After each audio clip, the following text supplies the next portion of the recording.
राधे राधे, जय गुरुदेव। सभी संत चरणों में, सभी महापुरुषों के चरणों में और सभी पूजनीयों के चरणों में हमारा कोटि कोटि नमन, तहे दिल से नमन। आज जो प्रेम का जो इतना चलन चल रहा है उसके बारे में बात करना चाहेंगे। प्रेम एक ऐसा शब्द है जिसकी व्याख्या कोई कर ही नहीं पाया है, और लोग कहते हैं कि एक के बाद क्या दूसरे से प्रेम नहीं हो सकता है। ये प्रेम है या व्यापार है? अगर हम दूसरे से प्रेम कर सकते हैं इसका मतलब है कि हमें पहले से ही प्रेम नहीं हुआ। हम अपने ही जीवन की बात बताते हैं कि हमें प्रेम की तलाश थी। जीवन में हमें लगता था कि कोई ऐसा सच्चा प्रेम हमें मिलना चाहिए जिसके बाद हमें किसी और की ज़रूरत ही ना हो। और दुनिया में लोग कहते हैं कि वो बहुत खूबसूरत है, वो बहुत खूबसूरत है। मेरी नज़र में वही खूबसूरत है जो अपने माता पिता, अपने चरणों संत के चरणों में या अपने भगवान के चरणों में श्रद्धा रखता हो। उसका शकल सूरत से या पैसे से कोई लेना देना नहीं है। अगर सुंदरता है तो उसी व्यक्ति में है जो सम्मान करना जानता हो, सभी का सम्मान करना जानता हो और किसके साथ कैसा हमें प्रेम रखना है ये जानता हो। जो एक बैलेंस बना के चलता है जीवन, वही सबसे सुंदर है हमारे नज़र में। हमारे नज़र में सुंदरता वो है ही नहीं कि हाँ देखने में सुंदर हो लेकिन सामने वाले का अपमान ही अपमान करता हो। तो मुझे लगता है कि प्रेम वाली जो बात है वो सिर्फ़ और सिर्फ उन्हीं में देखी जाती है जो अपने माता पिता, अपने गुरुजन, अपने भगवान में पूर्णतः श्रद्धा रखते हैं और किसी को अपमानित करने के बारे में सोचते भी नहीं हैं। हाँ, अगर सोचते हैं तो उन्हें लगता है कि कभी भी कैसे भी हमारे जीवन से कुछ अच्छा हो, हम किसी के आंसू पोंछ सकें। प्रेम कभी भी दुख नहीं देता है। प्रेम ईश्वर का हो या इंसान का तो हो ही नहीं सकता है, क्योंकि इंसान में हमेशा कहीं ना कहीं स्वार्थ जुड़ जाता है, और जहाँ स्वार्थ जुड़ा हो वहाँ प्रेम का तो मीनिंग ही बदल जाता है। क्योंकि जब हमारा स्वार्थ पूरा नहीं होगा उसी समय कहीं ना कहीं हमारे जीवन में ऐसी घटना ज़रूर घटती है जिससे कि हमें वही चीज़ें दुख देने लग जाती हैं जो हमें पहले सुख दे रही थी, क्योंकि हमारी पूर्ति नहीं हो रही। और ईश्वर का प्रेम ऐसा है कि हमें बिना इच्छा के बहुत कुछ मिल जाता है। इसलिए ईश्वर से जुड़ा हुआ प्रेम कभी भी हमें धोखा नहीं देता है, हमें हमेशा आनंद देता है। इसलिए कहते हैं कि रिश्ते सबसे निभाने चाहिए, लेकिन अगर प्रेम करने का नंबर आए, प्रेम करने की बारी आए या प्रेम करने के बारे में सोच रहे हैं तो सिर्फ ईश्वर से करो। ये हमारा खुद का अनुभव है। इंसान के आगे हम रो के अपने आंसू दिखाएंगे तो लोग कहते हैं कि ये मगरमच्छी आंसू हैं और उन आंसुओं की कीमत नहीं जानते हैं। लेकिन अगर हम वही आंसू भगवान के चरणों में चढ़ाते हैं और एक बार कह देते हैं कि हे प्रभु हम तुम्हारे हैं, अब जैसे रखना चाहो आप रखो, एक बार करके देखो, वो कभी भी मुड़ के पीछे नहीं देखने देते हैं।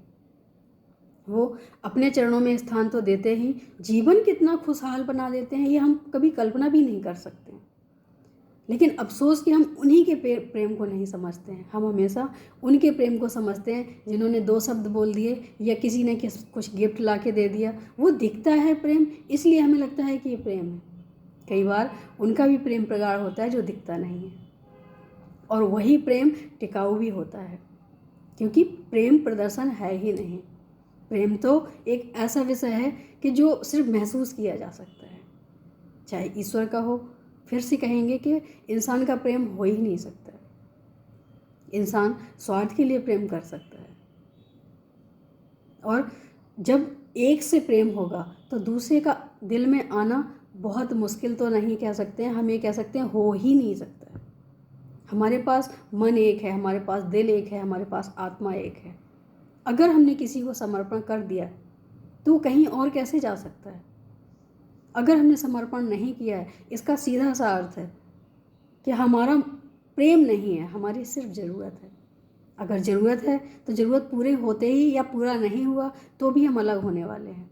फिर हम किसी और से प्रेम करने लग जाएंगे, क्योंकि ये मन है, भटकता है।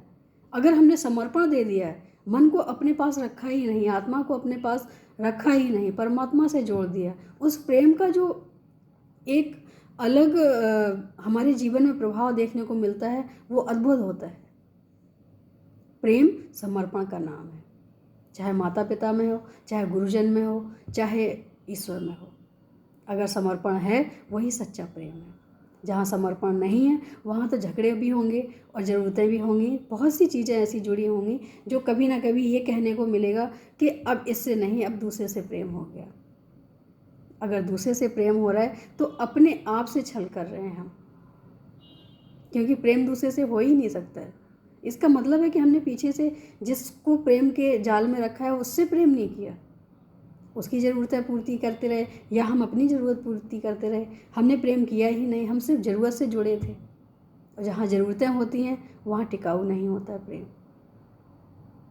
अगर प्रेम है तो सिर्फ एक से होना चाहिए, चाहे वो फिर इंसान से तो हो ही नहीं सकता है, लेकिन भगवान से भी अगर प्रेम है, अगर हमें जानना हो कि प्रेम अगर है तो कैसा होना चाहिए, अगर प्रेम है तो ईश्वर इष्ट एक ही होना चाहिए हमारे दिल में। मंदिर में स्थान हम सबको दे सकते हैं, लेकिन दिल हमारा सिर्फ एक है, तो हम एक को ही स्थान दे सकते हैं। कहते सुनते सुना होगा कि हम एक म्यान में दो तलवार नहीं रख सकते हैं, तो हम एक दिल में, एक मन में, एक आत्मा में दो इष्ट कैसे रख सकते हैं? और जब 2 या 3 या 4 होते हैं, इसका मतलब है कि हमारा प्रेम अभी प्रगाढ़ नहीं हुआ है। हम उनको दिखाने की या हम अपने आप को बहलाने की कोशिश कर रहे हैं कि हम प्रेम करते हैं। असल ज़िंदगी में वो प्रेम नहीं होता है, वो सिर्फ एक पूजा होती है। तो हम पूजा करते हैं, पूजा और प्रेम में बहुत फ़र्क है। पूजा हम शारीरिक करते हैं, लेकिन प्रेम हम आत्मिक करते हैं, आत्मा से करते हैं। और जो चीज़ें आत्मा से जुड़ जाती हैं उनका जीवन से जाना असंभव हो जाता है। संभव है ही नहीं कि हम जीते जी किसी और से प्रेम कर लें। तो इष्ट एक ही होता है, और एक से अगर प्रेम हो जाए तो फिर सारे जो भी देवी देवता हैं उनके आगे हम सर झुका सकते हैं, हम नमन कर सकते हैं, लेकिन हम प्रेम वाला शब्द उनके साथ नहीं जोड़ सकते हैं। श्रद्धा से भी श्रद्धा से भी तो सर झुकता है, लेकिन जो एक के साथ, जैसे हमारा सांसारिक प्रेम होता है, अगर हमारा एक इंसान है जो हमारे दिल में, हमारे दिमाग में, हमारे मन में, हमारे आत्मा में बसा हुआ है, रात दिन हम उन्हीं के बारे में सोचते हैं, तो क्या हमारे जीवन में फिर उतनी जगह किसी और की हो सकती है? छोटा सा अगर उदाहरण देखा जाए, सांसारिक ही उदाहरण देख ले कि जो हमारे दिल में किसी एक स्पेशल व्यक्ति के लिए जगह होती है, चाहे वो माता पिता भी हो सकते हैं, गुरुजन भी हो सकते हैं, या हमारा लाइफ पार्टनर भी हो सकता है, कोई भी हो सकता है। तो उनकी अगर जगह हमारे दिल में अलग है, प्रेम अलग है, तो क्या हम उनके बराबर किसी और को जगह दे सकते हैं? अगर हम दे पा रहे हैं, इसका मतलब है कि उनके साथ ही हमारा सिर्फ अटैचमेंट तो है, प्रेम नहीं है। प्रेम होना, अटैचमेंट होना बहुत अलग बात है। प्रेम के बाद गुंजाइश नहीं रहती कि हम किसी और के हो सके। तो ऐसे ही अगर हमारा सर झुकता है वो गलत नहीं है, हमें हर देवी देवताओं का सम्मान करना चाहिए। वो सब अपनी जगह, सबके इष्ट अलग अलग हैं और सबके श्रद्धा भी अलग अलग है, तो हमें अपमान तो करना ही नहीं है। अगर हमने उनका आगे सर नहीं झुकाया तो उनका अपमान है। प्रेम एक से करना है, जो भी आपके या जो भी हमारे इष्ट हैं, पूर्ण समर्पण उन्हीं पे जाना चाहिए।